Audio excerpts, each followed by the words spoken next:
이재용 삼성전자 회장이 9년 전 삼성물산과 제일모직의 부당 합병과 회계부정 혐의에 대해서 무죄를 확정받았습니다.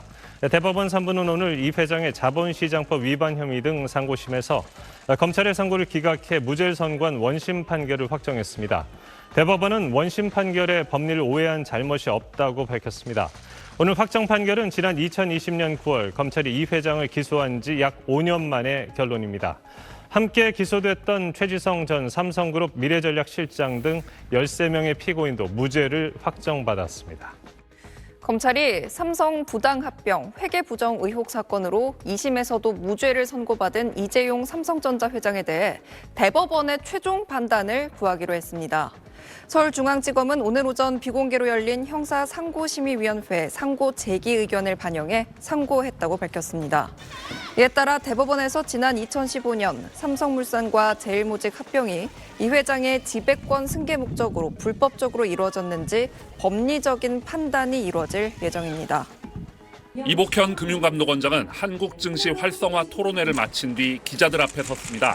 이재용 삼성전자 회장의 항소심 무죄 선고와 관련해 검사 시절 이 회장을 수사하고 기소한 당사자로서 사과했습니다. 법원을 설득할 만큼 충분히 단단히 준비되어 있지 결과적으로 못했다는 점에서 이유 여하를 불분하고 국민들께 사과드리겠습니다.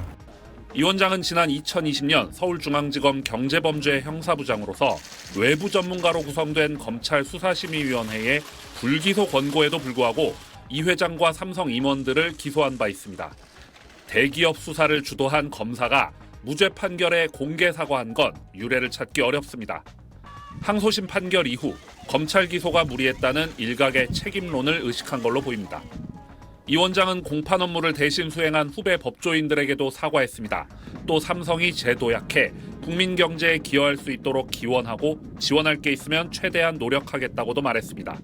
이 원장은 다만 1996년 에버랜드 전환 사채 발행부터 2015년 삼성물산과 제일모직의 합병에 이르는 삼성그룹 경영권 승계 과정이 주주가치 보호 측면 등에서 바람직하지 못했다는 생각은 분명히 밝혔습니다.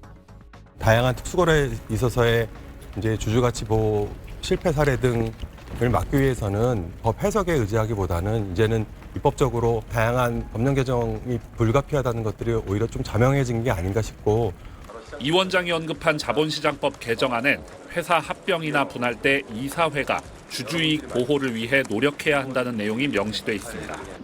서울중앙지검 수사팀은 이재용 회장 무죄 선고를 대법원에 상고할지 여부를 판단하기 위해 외부 전문가로 구성된 상고심의위원회의 심의를 요청했습니다. 상고 기한은 오는 10일까지입니다. SBS 노동규입니다. 경영권 승계를 위한 삼성물산 제일모직 부당합병, 부정회계 관여 의혹 등에 대한 19개 혐의로 기소돼 지난해 2월 1심에서 무죄를 선고받았던 이재용 삼성전자 회장. 1년여 만에 열린 2심 선고에서도 이 회장에 대한 판결은 달라지지 않았습니다. 이 회장과 함께 재판을 받아온 최지성 전 삼성 미래전략실장 등 피고인 13명에 대한 무죄 판결도 유지됐습니다. 법정 안에서 선고 이후 옅은 미소를 보인 이 회장은 취재진 질문엔 말을 아꼈습니다. 3월 주총에 등기이사 복귀하십니까?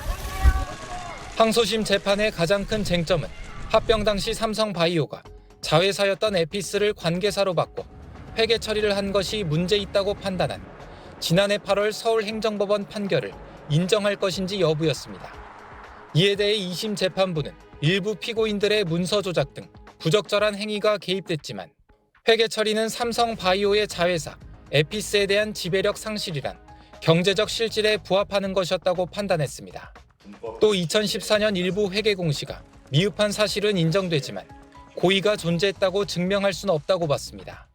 법원은 또 검찰이 지난 2019년 삼성바이오 공장 바닥 등에서 확보해 핵심 증거로 제출한 18테라바이트 분량의 백업 서버 등에 대해서도 위법하게 수집된 증거란 1심 판단을 유지하며 증거 능력을 인정하지 않았습니다. 검찰은 2심 공판 과정에서 2,300여 개 증거 목록을 새로 제출했지만 결과를 뒤집지 못했습니다. 민주노총은 이번 판결을 두고 재벌 대기업과 총수에 대해 법치를 포기한 것과 다름없다며 사법부 판단을 강력히 규탄한다고 비판했습니다.